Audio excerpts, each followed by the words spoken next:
네, 여러분 안녕하세요. 노가당TV입니다. 2025년이 거의 끝나갑니다. 이제 2026년 상반기 공채를 지금부터 준비를 시작해야 되겠죠.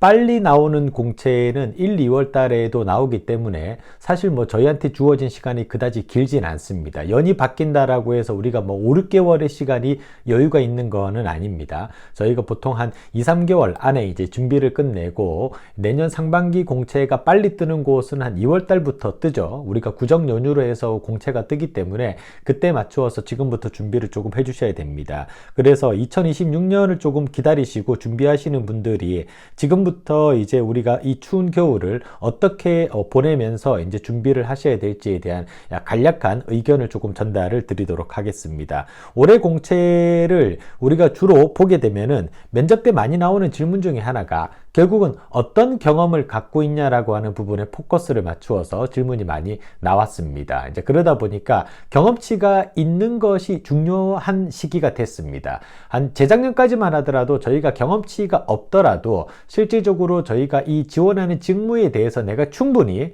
얘기할 수만 있으면은 면접을 뚫고 들어가는 것에 그다지 큰 어려움은 없었거든요. 그런데 면접에서 나오는 전공 질문이나 실무 질문들도 실질적으로 저희가 학교에서 배운 것만 가지고 답변하기에는 조금 어려운 수준으로 많이 업그레이드가 됐습니다. 아마 면접을 경험해 보신 분들이 느끼시는 것 중에 하나가 요걸 내가 분명히 4년 내내 수업을 들으면서 듣긴 들었는데 저걸 저런 식으로 배운 게 아니라 왜 저걸 저런 식으로 또 답변을 하라고 하지? 내가 전혀 생각해보지 못했던 방향으로 어프로치를 하면서 우리가 답변을 요구하는 질문들이 PT 면접이나 뭐 BII 면접에서 많이들 얘기가 나왔습니다. 이제 그러다 보니까 그런 부분에 대해서 우리가 실제적으로 전공 질문에 대한 것들만 가지고 면접이나 자소서를 뚫고 들어가기에는 조금 한계점이 생겼다라는 거죠. 그러다 보니까 경험치가 아무래도 조금 중요하고, 그리고 대부분의 자소서의 질문 자체가 어떠어떠한 경험에 대해서 서술하세요. 어떠어떠한 경험이나 뭡니까? 본인의 실무 능력에 대해서 서술하세요. 이런 식으로 많이 나오죠. 그 말은 내가 경험치가 있어야만 그 부분에 대해서 내가 올바르게 답변을 할 수 있는 부분으로 많이 매치가 된다라고 얘기를 할 수 있습니다. 그리고 대우건설 같은 경우 BI 면접이라는 거 보죠. Behavioral Event Interview. 말 그대로 이 지원자가 어떤 경험을 갖고 있느냐를 질문함으로써 이 사람이 직무에 어울리는지를 판단하겠다라는 겁니다. 그렇다라고 하면 내가 가서 정말 얘기할 수 있는 경험치가 없다라고 하면, 만약에 인턴 경험이 없다라고 하면은 캡스톤 공모전이나 또는 학부 프로젝트라도 들고 들어가야 되는데 그것마저 없다라고 하면은 아무래도 이제 첫 단계에서부터 내 지원자들, 경쟁자들에 비해서 내가 조금 디스어드밴테이지를 가지고 들어갈 수밖에 없다라는 거고요. 그렇기 때문에 이 남아있는 기간 동안에 짧게라도 진짜 다뭇 한 달이라도 우리가 현장 경험을 할 수 있는 뭐 현채직 근무라든가 시공 보조 직무, 인크루트나 사람인에 찾아보면 그런 것들이 많이 나오거든요. 그런 것들을 한번 경험을 해보시는 것도 저는 적극적으로 찬성을 드립니다. 우리가 뭐 현채직이다 PJT다라고 하는 것이 내가 뭡니까? 나중에 정규직으로 공채로 지원을 할 때 그냥 밑바탕으로 우리가 그냥 밑거름 용도로 쓰겠다라는 생각으로 가서 그래, 내가 실제적으로 해야 될 일들을 내가 먼저 한번 가서 경험해보자 라고 하는 차원에서 한번 현장 실무 경험을 쌓을 수 있는 기회를 여러 방면으로 찾아보시는 것이 일단은 첫 번째이고요. 두 번째는 제가 얼마 전에도 여러 차례 홍보 영상을 올려드리기도 했지만 클래스 101에 올려드렸던 영상을 꼭 한번 2026년을 준비하시는 분들은 요거를 한번 보시기 바랍니다. 요거를 아마 구독을 하시게 되면은 아마 여러분들이 아마 일주일에 커피 한두 잔 먹는 가격으로 우리가 월 구독료를 내고 아마 시청이 가능한 걸로 알고 있습니다. 그 정도의 값어치가 있다라고 저는 일단은 자신 있게 말씀을 드리겠습니다. 6시간짜리 영상을 찍은 거기 때문에 진짜 할 말 못한 말을 다 집어넣어서 여러분들이 건설회사를 지원할 때 단순하게 여러분들이 자소서를 어떻게 쓴다, 면접을 어떻게 간다 라는 것만 알고 가실 수는 없겠죠. 내가 지원하는 회사, 그리고 건설업이 어떤 시스템으로 돌아가고 있고,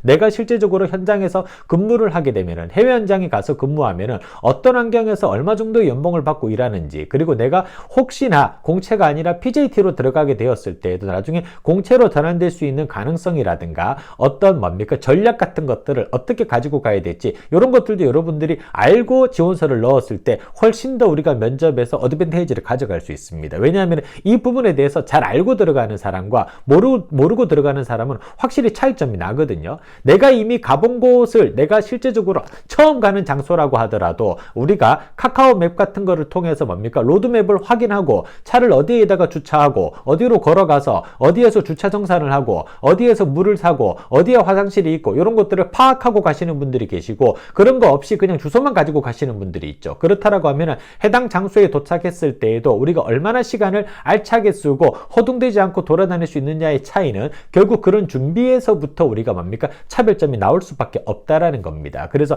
전반적인 모든 내용들을 다 다룬 강좌이기 때문에 이 강좌는 여러분들이 정말 도움을 많이 받을 수 있습니다. 그래서 조금 이번 동절기 기간 동안에 하루에 한 강좌씩 들으시면 24강좌니까 총 한 달 정도가 걸리겠죠. 이 시간을 가급적이면 이 클래스 101 강좌와 함께 하시면서 조금 들으시는 것을 적극적으로 추천을 드리고요. 그리고 세 번째는 이번에 대우건설 케이스를 보더라도 우리가 BC 면접을 빼고 얘네가 영어 면접을 넣었거든요.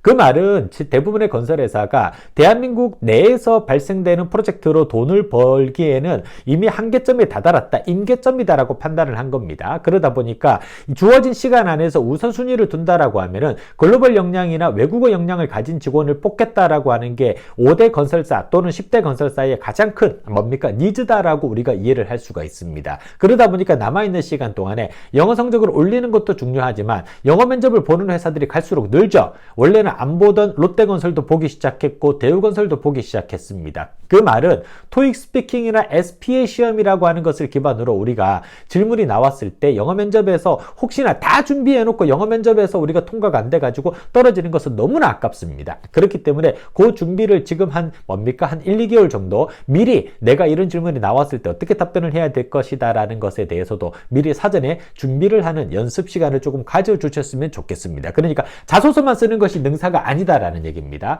자소서를 아무리 잘 써도 첫 번째 면접인 PT 면접이나 영어 면접에서 탈락하게 되면 우리가 실무 면접으로 갈 수 있는 기회 자체가 안 주어집니다. 우리의 자소서를 들고 들어가는 거는 우리가 실무 면접이거든요. 그 전에 또 한 번 건너야 될 곳이 PT 면접, BC 면접 또는 BI 면접, 영어 면접이거든요. 여기에 대한 준비도 지금 단계에서부터 미리 해 두셔야 내 서류가 통과가 되었을 때 그때 한 번의 기회가 왔을 때 그 기회를 날려버리지 않고 내가 끝까지 끄집어 갈 수 있는 거다. 그렇게 이해를 해주시면 될 것 같습니다. 일단은 이렇게 세 가지 정도를 제가 추천을 드리고요. 요게 뭐 확실하게 정답이라고 얘기할 수는 없지만 2025년에 본인이 원하는 회사에 취업을 하지 못하신 분들이 조금 더 본인의 어떤 퀄리티, 그러니까 지원자의 퀄리티를 올리는 데 있어서는 이 세 가지가 확실히 큰 도움이 될 거다라는 말씀을 드리겠습니다. 그리고 지금 현재 남아있는 최종 면접을 앞두신 분들이 상당히 많이 계십니다. 이 최종 면접을 앞둔 분들도